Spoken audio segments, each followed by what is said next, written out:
এই ডক্টর ইউনূস বাংলার জনগণকে স্বপ্ন দেখায়া দেশটারে ধ্বংস করছে, তেমনি রোহিঙ্গাদেরকে স্বপ্ন দেখাইছিল যে তারা আগামী ঈদ তাদের নিজের দেশে করবে।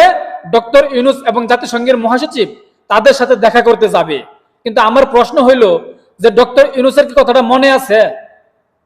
আমার তো মনে হইতেছে যে ডক্টর ইউনূস এই বক্তব্যটা দিয়া এই রোহিঙ্গা ক্যাম্প থেকে বাইর হওয়ার পর তার আর মনেই নাই যে এখানে যে রোহিঙ্গা আছে তাদেরকে যে আমি বললাম যে আগামী ঈদ আপনারা নিজ দেশে করবেন, আমার তো মনে হয় ডক্টর ইউনূসের এটা মনেই নাই।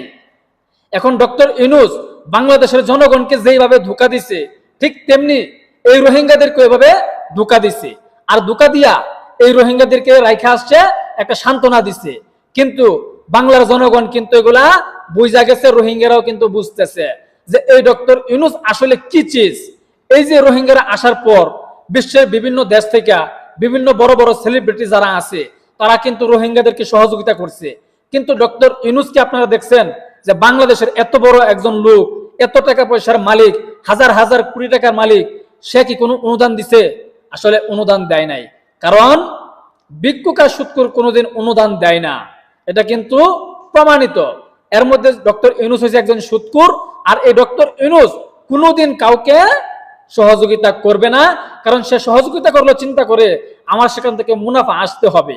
100 টাকা যদি সহযোগিতা করে সেখান থেকে 20 টাকা মুনাফা নেওয়ার চিন্তা ভাবনা করে, এরকম মন মানসিকতা নিয়ে চলে ডক্টর ইউনূস। এবং রোহিঙ্গাদেরকেও সে এরকম একটা ধোঁকাই কিন্তু দিল। এটাই কিন্তু রিয়েলিটি। অপেক্ষায় থাকুন। আসসালামু আলাইকুম।